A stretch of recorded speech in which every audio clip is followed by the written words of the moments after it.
Bonjour les élèves et bienvenue dans une nouvelle leçon de lexique. Aujourd'hui, on va voir ce que sont les synonymes. Partons de ces phrases. Les voitures roulent sur la chaussée. Les automobiles roulent sur la chaussée. Le port de la ceinture de sécurité est indispensable. Le port de la ceinture de sécurité est nécessaire. Il est interdit de stationner au milieu de la chaussée. Il est défendu de stationner au milieu de la chaussée. La première question.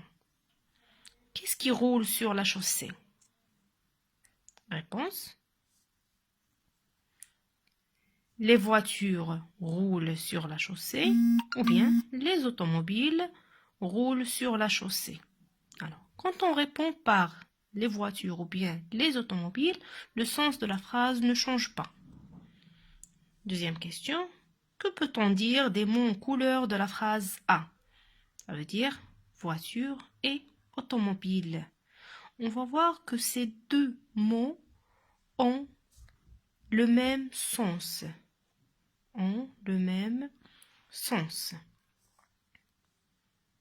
Troisième question, que remarque-t-on pour les autres mots en couleur dans les phrases B et C?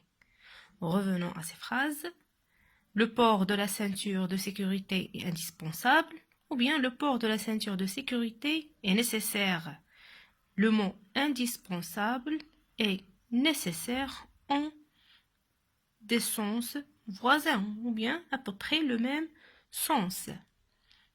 Troisième phrase, il est interdit ou bien il est défendu de stationner au milieu de la chaussée. Comme vous voyez, les deux mots en couleur ont presque ou à peu près le même sens. Alors, comment appelle-t-on ces mots?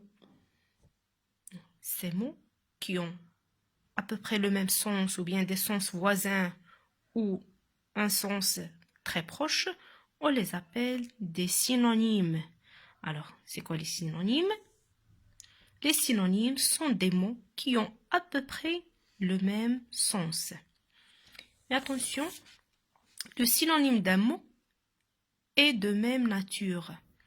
Qu'est-ce que ça veut dire? Cela veut dire que le synonyme d'un nom est un nom, le synonyme d'un verbe est un verbe, le synonyme d'un adjectif est un adjectif et le synonyme d'un adverbe est un adverbe. Alors il faut savoir que les synonymes doivent être de même nature grammaticale. Je m'explique. Par exemple, le verbe traverser. Le verbe traverser ne peut avoir comme synonyme qu'un autre verbe. Pas autre chose. Pas de nom, pas d'adjectif. Ça doit être un verbe. Alors, franchir, parcourir sont des synonymes du verbe traverser. Pareil pour adjectif. Par exemple, l'adjectif autorisé ne peut avoir comme synonyme qu'un autre adjectif, comme permis. Les mots calmement, tranquillement, paisiblement, pour être des synonymes, ils doivent être tous des adverbes. Les noms aussi, voiture, automobile, véhicule, sont des synonymes parce que ce sont tous des noms. Sinon, ça ne pourrait pas être des synonymes. Alors, on retient, des mots sont synonymes lorsqu'ils désignent la même chose, la même personne, la même idée, et qu'ils sont de la même nature grammaticale, de la même classe grammaticale. Il y a des verbes, des adjectifs, noms ou adverbes. Alors, maintenant, on va voir pourquoi on utilise les synonymes. Alors, les synonymes servent à reformuler ou bien expliquer. Quand on a besoin d'expliquer un mot à quelqu'un d'autre, par exemple, on va souvent utiliser un synonyme pour l'expliquer. Par exemple, ce chauffeur conduit avec précaution. Précaution, ça veut dire prudence. Alors, nous avons utilisé le synonyme de précaution, prudence, pour expliquer, ou bien pour l'expliquer. On utilise aussi les synonymes pour éviter la répétition. Pour éviter la répétition. Alors, pour ne pas utiliser deux fois le mot, ou bien le même mot dans une phrase ou bien dans un texte, on varie les mots. Les synonymes servent aussi à exprimer des nuances.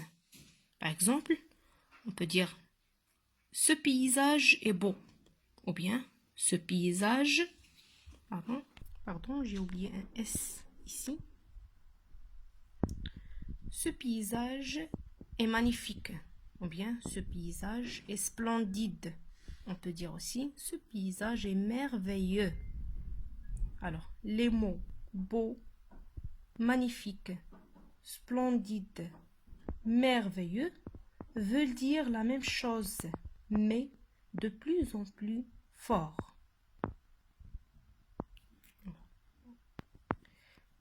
On utilise des synonymes pour éviter la répétition, pour expliquer ou bien pour exprimer les nuances. Alors, dernière chose à savoir sur les synonymes. Un mot peut avoir plusieurs synonymes. Selon le contexte, il ne pourra être remplacé que par l'un de ces synonymes. On va prendre par exemple le verbe faire. Voici 3 phrases. Faire la vaisselle, faire une liste, faire un bouquet. On va remplacer le verbe faire par un synonyme. Alors, laver la vaisselle, établir une liste, composer un bouquet. Ces 3 verbes-là sont des synonymes du verbe faire, mais on ne peut pas l'utiliser, ou bien les utiliser à n'importe quelle phrase. Un autre exemple, le chien saute sur une balle. On peut remplacer le verbe sauter par bondir. On dit le chien bondit sur une balle. Mais dans cette phrase-là, la petite fille saute à la corde, on ne peut pas dire la petite fille bondit à la corde. Dans ce cas, on ne peut pas utiliser le synonyme bondit.